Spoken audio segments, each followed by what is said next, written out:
Bob Riley with HIGHLIFE Magazine, HIGHLIFE Media. I'm with Gerry Greenspoon of GreenspoonMarder. Nice meeting you, sir. Thank you. How are you? Thank you.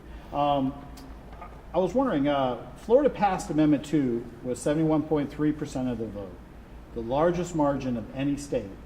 And we were the only state that needed to go into special session in order to be able to pass medical cannabis.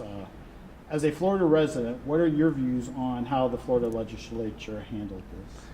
Well, that was a very difficult and challenging process. We were quite involved through the whole process with our goal, the aim of our firm and our team to implement language in Amendment 2. It turned out to be a very, very challenging process getting through the legislature in the regular session. We felt that they were not implementing the amendment in the manner in which it was intended, and because of that, we struggled. We had a lot of struggles working with them in that regard. We needed to. They were being overly restrictive and more restrictive than the language contained in the amendment, which, as you just described, passed by the largest margin of victory ever. You can't get anything passed by 71% majority in the population for anything, and the medical marijuana bill did pass by such a margin. So we felt that the legislatures were not listening, and we were right. We were right. They would say those words, but when we go to propose legislation, it became a completely different story. Then, of course, there were many special interests involved that had their turf to protect, which we understand. There were certain licenses that had been given out previously, appeared to be very valuable. But the truth is, the value of those licenses really depends on the size of the market in Florida. And with the type of legislation that existed, being so restrictive and so difficult to expand, they were really hurting themselves. So we were pushing for an overall expansion of the marketplace, allow a rapid development of patient growth, and an expansive ability to receive the medicine, which we felt would help the existing license holders and new license holders who could enter the market. We wanted to see new licenses being given out, which we were successful in obtaining, with the path towards more licenses in the future. So it was quite frustrating. More specifically, I can tell you that the Senate was actually much easier to work with. They were a very collegial body. They did listen. They did respect the will of the people, and the members of the House did as well. But the leadership, unfortunately, was on a different page. Why I can't explain, but they imposed severe restrictions, which ultimately forced no legislation to be passed in the regular session. Just got totally blocked, but ultimately we did get legislation passed in the special session. So it was quite a challenging experience. So personally, do you support medical cannabis? Absolutely, yeah. Absolutely. And since we're talking about the Florida legislature made the whole plant medical cannabis, and federally the DEA has reclassified CBD as a Schedule I drug. In your opinion, does that mean that CBD, even hemp-derived CBD, is illegal to be sold in Florida under the current rules? And would you advise your clients to sell CBD? So it's actually a very murky situation. And it wasn't a reclassification, by the way. More accurately, it was an extension of the classification, because they already had classified as CBD in that regard. So it's still an issue. It has been and remains an issue federally, CBD. At the same time, the state of Florida launched a pilot hemp project, which has yet to be implemented. So it's very interesting. Because, as we know, the CBD product is a very low THC, 0.03%. So it does not provide a euphoric effect, and should be treated differently. And that's why a separate hemp pilot project has been launched in Florida, again yet to be implemented. yet we see it on the shelves, Right. all over. It's being sold. It's being sold everywhere. So I think the authorities recognize it has a positive effect. It's not something to go after. It's in the process of being regulated and being permitted to be sold. And so right now, this seems to be more of a laissez-faire attitude by the authorities. But it's still murky. It's still very murky. We see it being sold online. That means it's crossing state lines, which violates federal laws. So there's many issues involved. Yet it's happening and it's there. Awesome. Thank you. Do you support the Regulate Florida petition to regulate cannabis like alcohol? Well, the Regulate Florida petition is for the purpose of allowing recreational marijuana use, adult use in the state. We do support that. We do support that. We think that at the present time, the Department of Health needs to get their act together and promulgate the appropriate rules and regulations, start taking applications for the existing licenses. In other words, we're way behind. We're way behind the time schedule. There should be more, should already be more licensees that have been permitted, and that has not yet occurred. So we definitely support the petition, and perhaps there needs to be some modification in the future if it does not pass this time in 2016. We would look forward to working on a ballot petition for 2018 for the same purpose.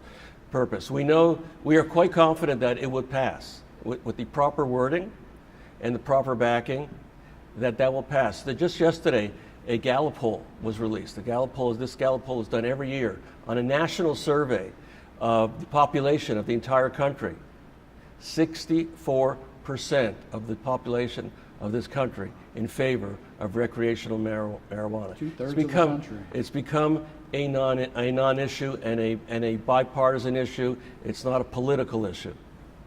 So we look forward to seeing that occur. GreenspoonMarder is one of the largest cannabis industry law firms. What areas of legal expertise does GreenspoonMarder bring to the cannabis industry? First and foremost, the cannabis industry is so state-specific, where you must understand laws and the regulations specific to that state and specific to the local government in that state. You must understand the politics of that state, and because the entire industry stays within the boundaries of that state. So we have sought to develop expertise within each state, and we do that by bringing in experienced legal practitioners in the state who already have experience, and open an office for them so that we can handle clients within that state. And we're doing that throughout the country, and we'll continue to expand.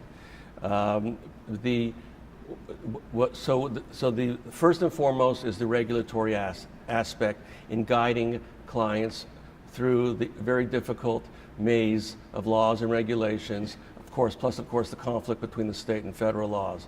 But then in addition, and as important, this is a business practice. Each one of these entities that does obtain a license, they're business, like any other business, like any other regulated business. So they require business advice, corporate experience, taxation, labor and employment, intellectual property such as trademark and patent. So our firm has all of those areas of discipline, which we're able to serve. We're able to service our clients throughout the country in that regard. And we look for practitioners within a state who understand that it's a business practice, and all of these various disciplines of law must be touched upon. Thank you for that. GreenspoonMarder is this Cannabis Law Conference is presenting sponsor. What do you hope the attendees take away from this conference? We're very proud of this conference because we find that it provides very practical information and knowledge about the industry. A lot of it's specific to Florida, but much of it applicable throughout the country, and of course nationally on a federal level. So we find that the attendees to this conference do leave the conference better educated, better informed, and with the ability to make really good contacts here in Florida for people who are in the industry. We started it last year. We had a great turnout for the first year. A lot has happened during the previous 12 months. So many more states have now adopted a legal medical marijuana legislation. So it's a much, much bigger industry, more people interested, and we have a great turnout this year. So it's very exciting. It's very exciting to see what's occurring. Have you ever thought about running for political office? Because I think we could use more people like you. I think that would be a very, very frustrating experience. I'm used to being able to sit down, talk, negotiate, and make a deal, and do what's right. Do what's right for the client, or do what's right for the clients, even for both sides. Politics is a little different. No, I've not thought about that. I could honestly say it does not interest me. I'm very, very interested in politics as a whole. I prefer to watch for the outside and hopefully insert our influence and provide our knowledge and expertise to various industries within which we're involved, to legislators who do enjoy that practice. Nice.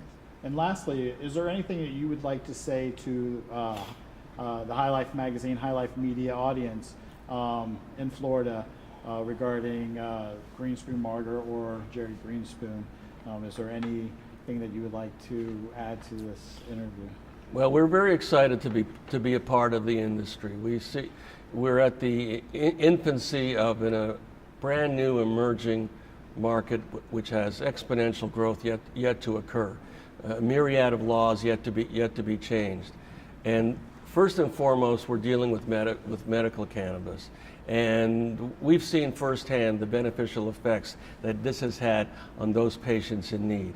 And this is really something very dear and close to our hearts. We do this out of a sense of passion.